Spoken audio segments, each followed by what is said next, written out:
Lusail Stadium, Qatar, December 18th, 2022. The air is thick enough to touch, heavy with the hopes of 47 million people, the weight of history and the dying seconds of the greatest football match ever played. The score is 3-3. After 120 minutes of beautiful, brutal, heart-stopping drama, the World Cup will be decided by a penalty shootout. One kick remains.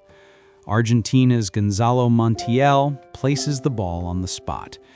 In the center circle, a man stands alone, arms draped over the shoulders of his teammates. He has played in 5 World Cups. He has lost a final in the most agonizing way imaginable. He has carried the ghost of Diego Maradona on his back for 2 decades. He is 35 years old. This is his last chance. His name is Lionel Andrés Messi. Montiel steps up. The world holds its breath. The connection. The ball hits the back of the net. It is over. Argentina are champions of the world. And Lionel Messi, the quiet boy from Rosario, has finally completed football. He has conquered his final peak. This is the destination. But where did the journey begin?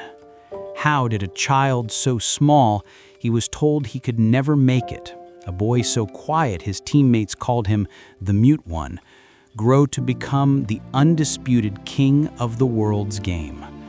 Our story starts not here, under the glittering lights of a desert palace, but on the dusty streets of a working-class neighborhood in Argentina, with a promise made to a grandmother.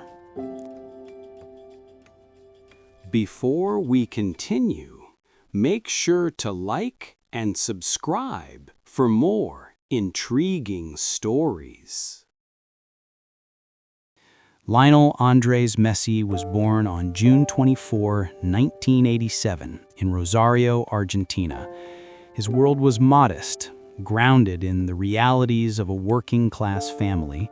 His father, Jorge, was a manager at a local steel factory.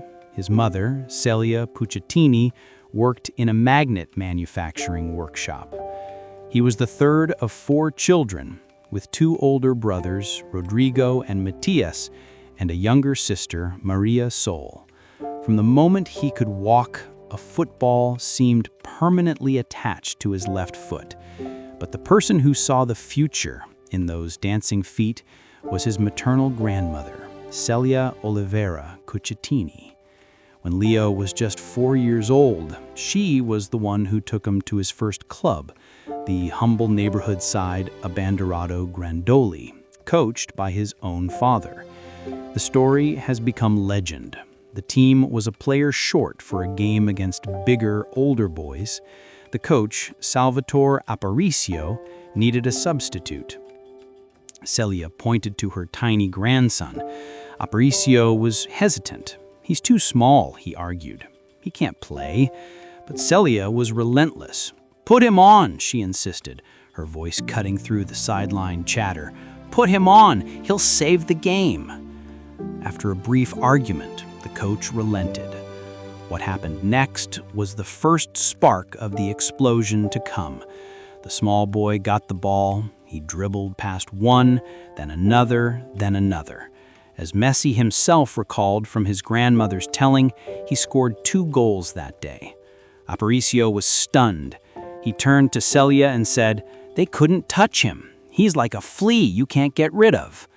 The nickname stuck, La Pulga, the flea. It was the perfect description for the small boy with the low center of gravity who was impossible to dispossess. Celia's faith had been validated. She became her fiercest advocate, her most loyal supporter. She passed away in 1998, when Leo was just 11, but her presence never left him. To this day, after every single goal, he points 2 fingers to the sky. It is a quiet, constant tribute to the woman who first demanded the world watch him play. Just before taking the first penalty in the 2022 World Cup final shootout, Cameras caught him looking to the heavens, whispering in Spanish, "Puede ser hoy, Abu." It could be today, Grandma. At age 6, Messi joined the club of his heart, Newell's Old Boys, a major team in Rosario. There, he became the centerpiece of a youth side that would become local folklore, the Machine of '87, named for the year of their birth. They were, for all intents and purposes, invincible. In the 4 years they played together, they lost only a single match. This was Messi's first laboratory. Surrounded by friends, in a system built around his talent, he was free to experiment, to hone the instincts that would later baffle the world's greatest defenders. During his 6 years in the Newell's youth system, he scored nearly 500 goals. He was already a local celebrity. During the halftime break of the Newell's first team games, the crowd wouldn't head for refreshments. They would stay in their seats to watch the little kid with the long hair perform magic tricks with the ball, juggling it with effortless grace, a prelude to the entertainment he would one day provide on the world's biggest stages. He was the prodigy of Rosario, the city's great hope. But just as his future seemed brightest, his body delivered a devastating blow. By the age of 10, it was clear something was wrong. Leo wasn't growing like the other boys. In 1999, after more than a year of tests, 11-year-old Lionel Messi sat in the office of Dr. Diego Schwartzstein in Rosario. He stood just 4 feet and 4 inches tall. The diagnosis was growth hormone deficiency, or GHD, a rare condition caused by the pituitary gland failing to produce enough hormone to stimulate the body's development. The prognosis was stark. Without intervention, doctors predicted he would reach a maximum height of just 4 feet 7 inches. A professional football career would be impossible. More than that, his overall health was at risk. There was a treatment: daily, painful injections of synthetic human growth hormone, a drug that had only been commercially available for about 20 years. The cost was astronomical for the Messi family, $1,500 a month. Initially, Jorge's work benefits and a brief contribution from Newell's helped, but it was unsustainable. They appealed to other major Argentine clubs, including River Plate, but none were willing to shoulder the long-term financial burden for such a young, unproven player. The dream was dying. The future was shrinking. The family faced an impossible choice: abandon the treatment and their son's future, or find an extraordinary solution. The ticking clock of his condition, combined with the financial crisis and the rejection by their home country's clubs, forced them to look across the Atlantic. It was an act of desperation that would change the history of football forever. In September of 2000, a 13-year-old Lionel Messi, accompanied by his father, Jorge, flew to Spain for a trial with FC Barcelona. The stakes were immense. This wasn't just about a football career. It was about securing the treatment that could give him a normal life. The club's sporting director, a former player named Carlos Reixach, needed less than 5 minutes to see the genius. He watched the small boy glide past bigger, stronger players as if they were ghosts. He turned to his coaches and said, "We have to sign him right now." But the Barcelona board was hesitant. They saw a tiny, foreign 13-year-old who would require expensive medical treatment. The family's demands were also unprecedented. Not only would the club have to pay for the hormone injections, but they had to provide a job for his father and a house for the family to live in. It was a huge financial risk for a boy who might never grow. Months passed. The Messi family, living in a hotel, grew restless and frustrated. They threatened to return to Argentina, with rumors swirling that rivals Real Madrid were waiting in the wings. Rayshok knew he was about to lose a once-in-a-lifetime talent due to bureaucratic cold feet. He decided to take matters into his own hands. On December 14, 2000, Rayshok met with Messi's agents, Josep Minguella and Horacio Gaglioli, at the Pompeia Tennis Club in Barcelona. As the agents pressed for a decision, Rayshok, with no official paper on hand, grabbed the nearest thing he could find, a standard Spanish napkin. He asked a waiter for a pen and scribbled the words that would forge one of the most important relationships in sports history. The text was a declaration of defiance.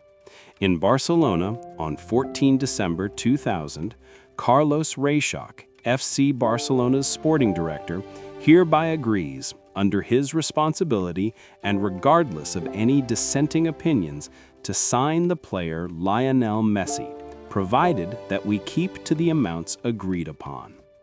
He signed it, the agents signed it. It was a flimsy piece of paper, but it was a binding promise. It was Rayshok betting his entire reputation on the magic he had seen in a 13-year-old boy's feet. That napkin, later sold at auction for nearly $1 million, was the club's leap of faith, a commitment to talent over physicality, a philosophy that would define its golden era.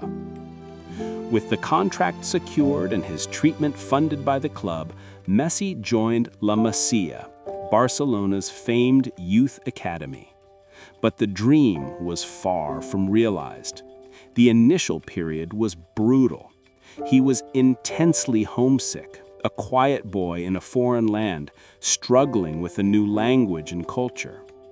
The hardship was compounded when his family fractured. His younger sister, Maria Sol, struggled the most to adapt. The family made a difficult decision. Selena returned to Rosario with Maria Sol and his brothers, leaving Leo alone in Barcelona with only his father. He was isolated and withdrawn. His youth teammates, including future stars Cesc Fabregas and Gerard Piqué, barely heard him speak. They nicknamed him El Mudo, the mute one. He let his football do the talking. On the pitch, the silence gave way to a deafening roar of talent. He was the undisputed star of the class of '87, arguably the greatest youth team in La Masia's history, a side that dominated every competition they entered. His quietness masked a ferocious will to win. In one Youth Cup match, a week after fracturing his cheekbone, he was told he couldn't play. He insisted. The coaches finally agreed on the condition that he wear a plastic protective mask, the same kind worn by the senior team captain, Carlos Puyol. But minutes into the game, Messi found the mask cumbersome. He ripped it off, threw it to the sideline, and proceeded to score 2 goals and run the game. The message was clear. Nothing would stop him. Despite the loneliness and the pain of being separated from his family, he later said, "It never crossed my mind to go home. I was always clear that I wanted to stay." His ascent through the youth ranks was meteoric. On November 16, 2003, at just 16 years and 145 days old, Coach Frank Rijkaard gave him his informal first-team debut in a friendly against a Porto side, managed by a young Jose Mourinho. A year later, on October 16, 2004, he made his official La Liga debut against Espanyol, becoming, at 17, the youngest player to represent Barcelona in an official competition. The senior dressing room was filled with global superstars, but one shone brighter than all the others: Ronaldinho. The buck-toothed Brazilian was, at the time, the undisputed best player in the world, a magician who played with an infectious joy. And he saw something of himself in the shy Argentine teenager. He took Messi under his wing, acting as a mentor, a big brother, a godfather. After Messi's very first training session with the senior team, Ronaldinho sought out a club liaison. "Are you crazy?" he asked. The staffer was confused. "What's wrong, Ronnie? Is he that bad?" Ronaldinho just smiled. "No," he said. "He was supposed to be training with us." He insisted that Messi, who was so shy he struggled to adapt, sit with him and the other stars in the locker room. He would even comb the teenager's hair. When the staffer joked, "Why don't you comb my hair too?" Ronaldinho's reply was prophetic. "Because you're not going to be the best player in the world. He will." That prophecy began to take shape on May 1st, 2005. Barcelona were playing Albacete at a packed Camp Nou, leading 1-0.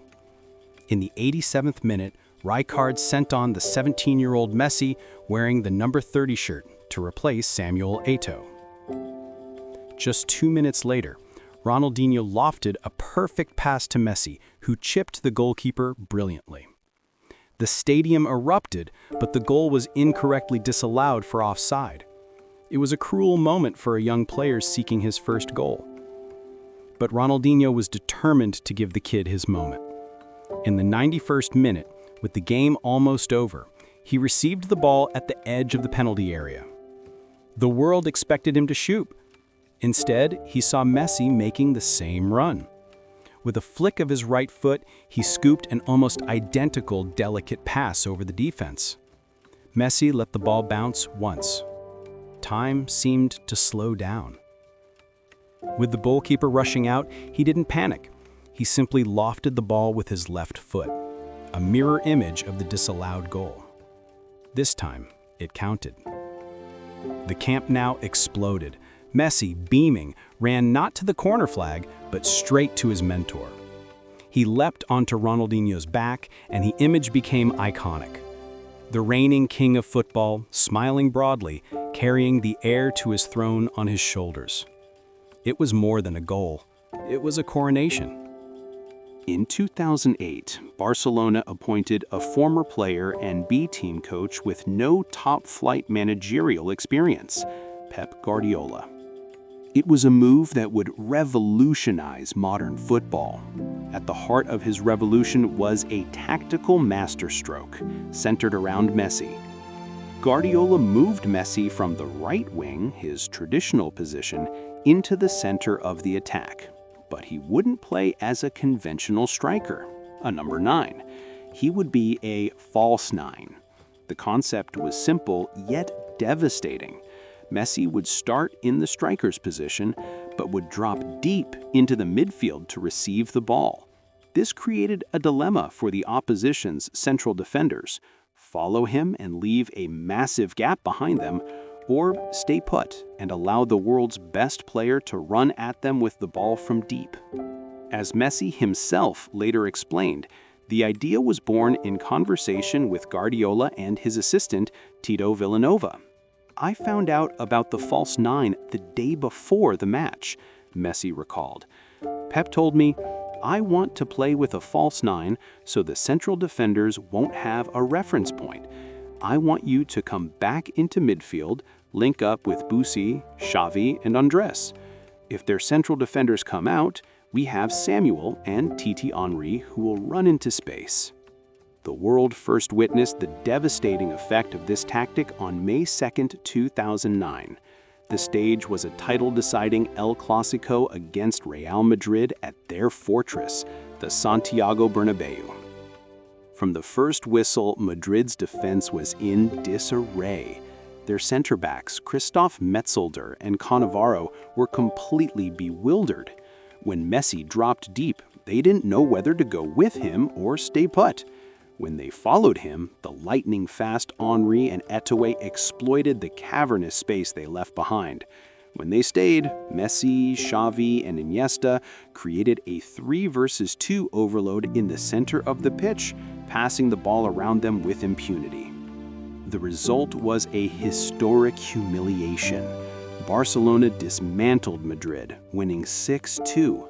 Messi scored 2 goals and provided an assist, but his true impact was in the chaos his movement created. He was unmarkable. The false nine had been unleashed, and it was the tactical key that unlocked not only Messi's full potential, but arguably the greatest club team in history. The Guardiola era was defined by a philosophy of possession football, known as tiki-taka, and it led to total dominance. The peak of this dominance came in 2 Champions League finals, both against Sir Alex Ferguson's formidable Manchester United, the reigning power of English football. These matches were billed as a clash of titans, a direct confrontation between the 2 best players in the world, Lionel Messi and Cristiano Ronaldo. The first meeting was on May 27, 2009, in Rome's Stadio Olimpico. Barcelona were leading 1-0, but the game was still in the balance. The pre-match narrative had focused heavily on the physical superiority of United's defense and on Messi's perceived weakness in the air. In the 70th minute, that narrative was rewritten. Xavi Hernandez, in space on the right, looked up and saw Messi making a darting run toward the back post.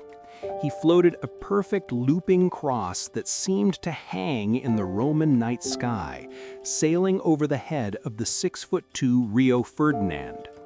Messi, all of 5'7", leaped. He seemed to suspend himself in midair, a feat of astonishing athleticism. As he jumped, his right Adidas boot slipped clean off his foot. Undeterred, he met the ball not with power, but with precision, angling a perfect header back across the goal.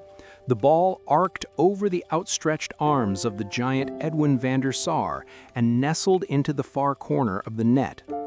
The goal sealed the Champions League. It secured Barcelona's historic treble of La Liga, the Copa del Rey, and the Champions League, the first ever by a Spanish club. And it was a poetic rebuttal to his critics. As he celebrated, Messi calmly picked up his fallen boot and kissed it. 2 years later, they met again, May 28, 2011, at the Cathedral of English Football, Wembley Stadium. This Barcelona team was even better, a side Sir Alex Ferguson would later call the best he had ever faced. The score was tied 1-1 early in the second half. In the 54th minute, Andrés Iniesta slid a pass into the path of Messi, who found himself in a pocket of space 25 yards from goal. For a fatal second, the Manchester United defense hesitated, backing away instead of closing him down. It was all the invitation he needed. He took one touch with his left foot to steady himself, and then unleashed a vicious, swerving shot. The ball flew like a missile, low and hard, past Patrice Evra's desperate lunge and beyond the dive of Van der Sar before he could even react. Wembley fell silent for a moment, stunned by the sheer velocity and precision of the strike. The deadlock was broken, and so was United's spirit. Barcelona went on to win 3-1, cementing their legacy. The 2009 header was a work of art and intelligence. The 2011 strike was a demonstration of raw, unstoppable power. Together, they were Messi's definitive statement on the biggest stage in club football. He had no weaknesses. If the Guardiola years were about Messi perfecting his role within a flawless system, the year 2012 was about him transcending it entirely. He reached a level of goal scoring that defied logic and shattered the accepted limits of the sport. In a single calendar year, Lionel Messi scored 91 goals in just 69 games for Barcelona and Argentina. The number is almost incomprehensible. It broke a 40-year-old record of 85 goals set by the legendary German striker Gerd Müller. The breakdown was staggering: 79 goals for Barcelona, 59 goals in La Liga, 13 goals in the Champions League, 5 goals in the Copa del Rey, and 2 goals in the Spanish Super Cup, plus 12 goals for his country. He also found time to provide 24 assists, meaning he was directly involved in 115 goals that year. It was a year of relentless brilliance. He scored 5 goals in a single Champions League match against Bayer Leverkusen, a feat never before achieved in the competition's modern era. He scored a stunning hat-trick against arch-rivals Brazil in a friendly for Argentina. He was statistically more likely to score multiple goals in a game than not to score at all. It was the statistical peak of the false nine, the ultimate expression of a player at the height of his powers in a system designed to funnel everything through him. He wasn't just the best player in the world, he was a statistical anomaly, a walking, breathing cheat code. In the summer of 2014, Barcelona added Uruguayan striker Luis Suarez to an attack that already featured Messi and the Brazilian superstar Neymar. What followed was the birth of perhaps the greatest attacking trio in the history of football, MSN. Their success was not just built on their immense individual talent, but on a genuine, selfless friendship. There were no egos. As Suarez later explained, "We both had respect for Messi, the best player in the world. It was about building a good relationship without any enviousness." Neymar recalled how Messi supported him when he first arrived, shy and struggling. "The best in the world came to me, took my hand and told me, 'Come here, you have to be yourself. I am here to help you.'" This chemistry translated into a fluid, almost telepathic understanding on the pitch. Tactically, Suarez's arrival as a true number 9 allowed Messi to shift back to the right wing, but with total freedom to roam. In a moment that perfectly illustrates their dynamic, Suarez revealed that the switch happened organically on the pitch at Messi's suggestion. Messi saw that it didn't work and told me, "Oh, fat man, stay in the 9 position and I'll open the pitch for you on the right side." This selfless decentralization of the attack unleashed hell upon Europe. In their first season together, 2014-15, they led Barcelona to a historic second treble, and Messi produced 2 of his most iconic solo goals. First, the Champions League semifinal against Bayern Munich, managed by his old mentor, Pep Guardiola. On May 6, 2015, with the score at 1-0 in the 80th minute, Messi received a pass and drove at Jerome Boateng, one of the world's most formidable defenders. Messi feinted to cut inside onto his left foot. Boateng, a World Cup winner, took the bait. In a single, fluid motion, Messi chopped the ball back to his right. Boateng's body, committed to the feint, had its wires crossed. His legs tangled and he collapsed to the Camp Nou turf like a felled tree. Messi was through on Manuel Neuer, the best goalkeeper on the planet. As Neuer advanced, Messi, with breathtaking audacity, scooped the ball with his weaker right foot, a delicate, gentle chip that floated over the sprawling keeper and into the empty net. It was a goal of such cruel, sublime genius that it broke the internet. Just a few weeks later, on May 30th, in the Copa del Rey final against Athletic Bilbao, he produced a goal of raw, unstoppable force. Receiving the ball on the right touchline, just inside the opposition's half, he was immediately surrounded by 3 defenders. He slipped the ball through one's legs, shrugged off another's desperate shirt pull, and accelerated. He slalomed past a third, then a fourth, Aymeric Laporte.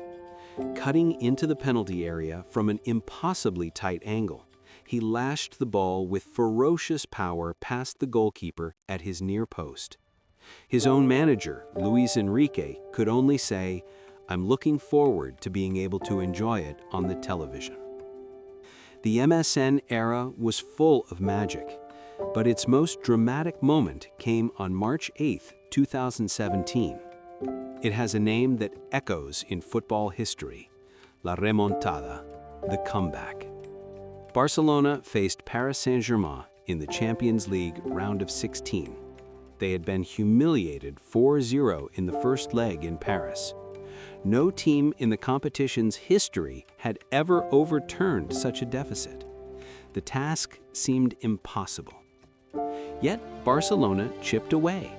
By the 50th minute, a Messi penalty had made it 3-0 on the night. The impossible was happening. But then, on the hour mark, disaster. Edinson Cavani scored for PSG. An away goal. The aggregate score was now 5-3. Barcelona needed to score 3 more goals to advance. The stadium fell quiet. Hope evaporated. The minutes ticked by. 85, 86, 87. The game was over. They still needed 3 goals. And then, chaos. In the 88th minute, Neymar, who was sensational all night, curled a stunning free kick into the top corner. 4-1. A beautiful but surely meaningless consolation. In the 91st minute, Luis Suarez won a penalty. Neymar stepped up, coolly converting from the spot. 5-1. 5 minutes of stoppage time had been added. The Camp Nou roared back to life with a desperate, primal belief. The clock ticked past 94 minutes. One last attack. Even Barcelona's goalkeeper, Marc-Andre ter Stegen, was in the PSG penalty area. Neymar collected a loose ball on the left. He looked up, and with the composure of a bomb disposal expert, he clipped a perfectly weighted ball over the frantic PSG defense. Time stood still. From the midfield, Sergi Roberto, a graduate of La Masia, had gambled, sprinting the length of the pitch. He launched himself forward, stretching every sinew, and met the dropping ball with the tip of his right foot. The ball flew past the goalkeeper and into the net. 6-1. Pandemonium. Utter, unadulterated pandemonium. Players and staff flooded the pitch. Fans were crying, screaming, cascading down the stands. In the midst of the beautiful chaos, Lionel Messi was hoisted onto the advertising hoardings by the fans behind the goal. He stood there, arm raised, a fist clenched, a picture of a deity surveying his creation. It became one of the most iconic photographs in football history. They had achieved the impossible. For all his unprecedented success with Barcelona, Messi's career was haunted by a painful, glaring void. With his country, Argentina, glory remained cruelly out of reach. He was the leader of a golden generation, but one that seemed cursed to fall at the final hurdle. Between 2014 and 2016, he led Argentina to 3 consecutive major finals. They lost them all. The first, and the most painful, was the 2014 World Cup final in Brazil. The opponent was Germany. The stage was the legendary Maracana Stadium. It was a tense, attritional battle. Argentina created the better chances, Gonzalo Higuain missed a one-on-one.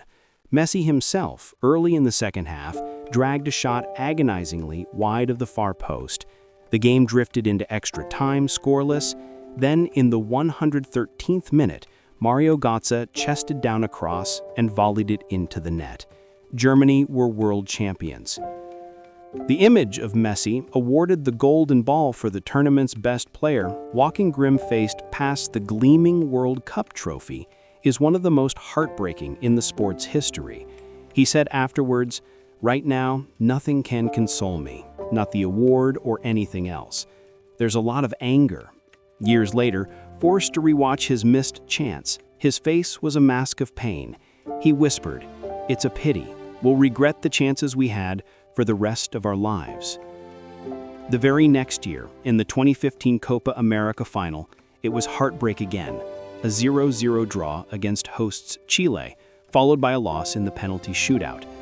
Then came 2016, a special centennial edition of the Copa America. Again, Argentina reached the final. Again, the opponent was Chile. Again, the score was 0-0 after extra time, and again, it went to penalties. Chile's first penalty was saved. The advantage was with Argentina.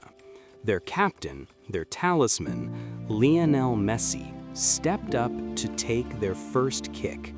The weight of 3 finals of a nation's desperate yearning rested on his shoulders. He ran up and blazed the ball high over the crossbar. It was a shocking miss. Argentina went on to lose the shootout. 3 finals in 3 years, 3 defeats. This time, something inside him broke. In the post-match interview, his voice hollow, he announced his retirement from international football. "In the dressing room, I thought that this is the end for me with the national team," he said, fighting back tears. "It's not for me. I tried so hard to be champion with Argentina, but it didn't happen. I couldn't do it." The greatest player of his generation, broken by the burden of his own genius. The retirement was short-lived. A national outcry and a period of reflection brought him back to the team he loved. Under a new, pragmatic coach, Lionel Scaloni, Argentina was rebuilt. A new generation of players emerged, not just teammates, but disciples who had grown up idolizing Messi and were determined to fight for him. The first test of this new-look Argentina came at the 2021 Copa America. They battled their way to the final, where a scriptwriter's dream awaited them. Arch-rivals Brazil, at their sacred home ground, the Maracanã, the very stadium where Messi had suffered his World Cup heartbreak 7 years earlier. The match was a tense, ill-tempered war of attrition, as is so often the case when these two giants meet. The decisive moment came in the 22nd minute. The brilliant midfielder Rodrigo de Paul launched a perfectly weighted long pass over the Brazilian defense. Angel Di Maria, a veteran of the previous final losses, timed his run to perfection. As the goalkeeper Ederson rushed out, Angel Di Maria calmly lobbed the ball over him and into the empty net. Argentina defended with their lives for the remaining 70 minutes. At the final whistle, the dam of emotion broke. Lionel Messi fell to his knees, head in his hands, sobbing. His teammates, ignoring their own celebrations, sprinted directly to him, engulfing their captain in a delirious mob. They knew what this meant. They lifted him onto their shoulders and tossed him into the Rio night air. The curse was broken. After 28 years, Argentina had won a major trophy. And Lionel Messi, after 4 final defeats, had finally won for his country. The victory was more than a trophy.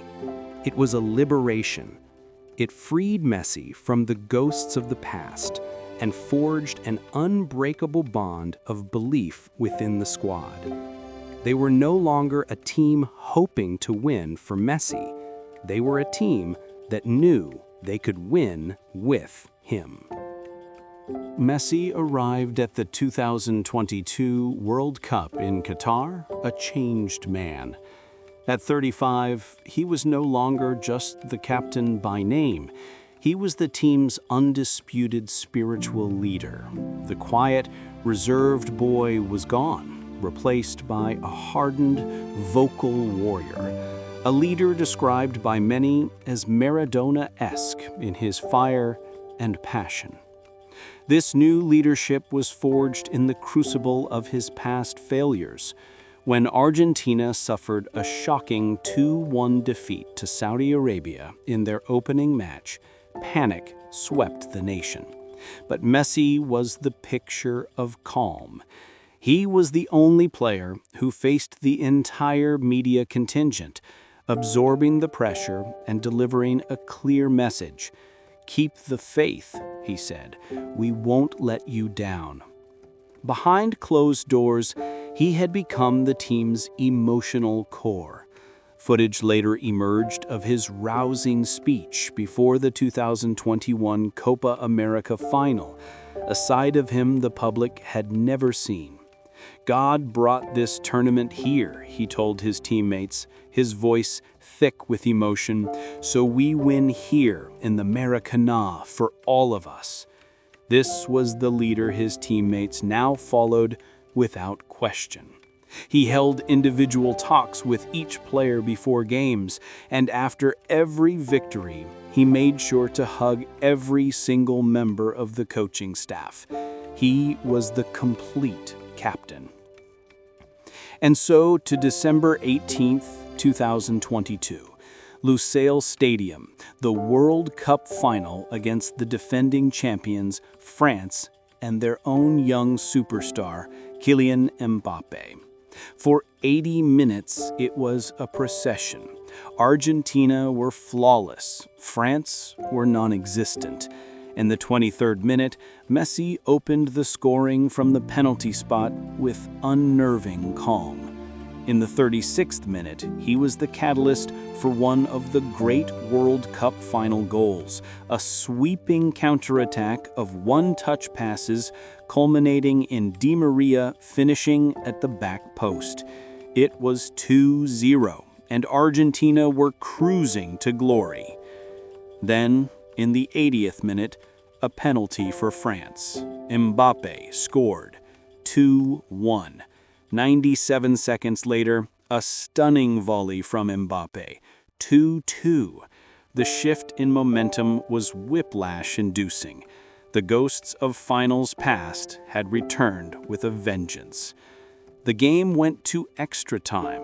In the 108th minute, a frantic scramble in the French box. A shot from Lautaro Martinez was saved, but Messi was there, following up to bundle the ball over the line. 3-2. He had done it. Surely that was the winner. But the drama was not over. In the 118th minute, a French shot struck the arm of Gonzalo Montiel. Penalty. Mbappé stepped up again, completing his hat-trick. 3-3. In the final seconds of extra time, the 123rd minute, France's Rondal Kolo Muani was cleaned through on goal. This was the Gazzo moment revisited, but this time Argentina had Emiliano Dibu Martinez. The goalkeeper made himself huge, spreading his body and making a miraculous, career-defining save with his outstretched left leg. It went to penalties. Messi, taking Argentina's first, calmly rolled the ball into the net as if he were playing in the park. Dibu Martinez worked his magic, saving from Kingsley Coman. Aurelien Tchouameni, intimidated, dragged his penalty wide. The stage was set for Gonzalo Montiel, the very man who had given away the last-gasp penalty to achieve redemption. He stepped up, sent the goalkeeper the wrong way, and won the World Cup. The final whistle triggered an explosion of pure joy across Argentina. From the streets of Buenos Aires to the smallest rural villages, the country erupted in celebration.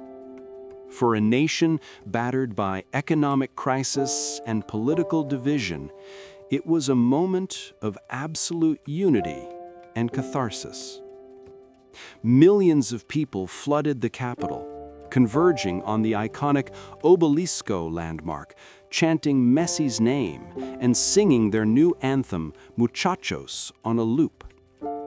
The victory parade a few days later brought an estimated 4 to 5 million people onto the streets, one of the largest public gatherings in the nation's history, a sea of blue and white celebrating their heroes. On the podium in Qatar, Messi finally got his hands on the one trophy he had craved his entire life. He kissed it, held it aloft, a look of pure, unadulterated happiness on his face. The quest was over. The story was complete. He later wrote, reflecting on the moment, "I still can't believe it. I knew you were going to give it to me. What I couldn't imagine was the madness of the people at the festivities." He was no longer just a global icon. He was an undisputed national deity, finally and forever embraced by his people. The story of Messi's club career, however, had taken a shocking and painful turn. In August 2021, the unthinkable happened. After 21 years, 778 games, 672 goals, and 34 trophies, Lionel Messi left FC Barcelona. The club, crippled by financial mismanagement, was unable to register his new contract under La Liga's salary cap rules. At a tearful farewell press conference, Messi confirmed the news he never wanted to deliver. "I did everything I could to stay," he sobbed. It was the end of an era. He joined Paris Saint-Germain, forming a dream front line with his friend Neymar and Kylian Mbappé. But the dream never quite materialized. His first season was a struggle, affected by injuries and the difficulty of adapting to a new team and a more physical league. While he won 2 League One titles, the ultimate prize, the Champions League, remained elusive. His 2 years in Paris were a frustrating chapter, a period he later confessed to an opponent was crap. In the summer of 2023, he made another stunning move, leaving European football behind to join Inter Miami in Major League Soccer. The effect was instantaneous and seismic. His arrival transformed the club and the league overnight. Ticket prices for his debut skyrocketed by over 1,000%. His pink number 10 jersey became the best-selling jersey across all sports in America. On the pitch, the impact was just as dramatic. Inter Miami, the worst team in the league, was instantly revitalized. Messi led them on an incredible run to the final of the Leagues Cup, a tournament between MLS and Mexican clubs. On August 19, 2023, in the final against Nashville SC, he scored a trademark goal, curling a beautiful shot into the top corner from outside the box. The game ended 1-1 and went to a marathon penalty shootout. Messi calmly scored his kick. The shootout went all the way to the goalkeepers, where Miami's Drake Callender made the winning save. In his first month, Messi had led the worst team in the league to their first ever trophy. In a gesture of pure class, he called over the team's previous captain, Lionel Andrés, to lift the trophy with him. It was his 44th major trophy, making him the most decorated player in the history of football. His dominance continued. In 2024 and 2025, he shattered records, becoming the first player in MLS history to record 35 or more goal contributions in back-to-back seasons, winning the League MVP award in 2024. The PSG chapter had shown the limits of one star in a flawed system. The Miami chapter showed his power to build a culture of winning from the ground up. The journey is almost complete. From the small boy in Rosario, who needed daily injections just to grow, to the giant of the game who became the most decorated player in history. From the silent prodigy in La Masia to the roaring leader of a nation. From the architect of Barcelona's golden age to the savior of Argentina. His story is one of impossible talent, but it is also one of profound resilience. It is a story defined as much by the agonizing heartbreaks, the lost finals, the missed penalty, the tearful retirement, as it is by the glorious triumphs. The failures were not detours. They were the very path that forged the man who could finally lift the World Cup. He has won everything. He has broken every record. He has settled every debate. He has completed the game.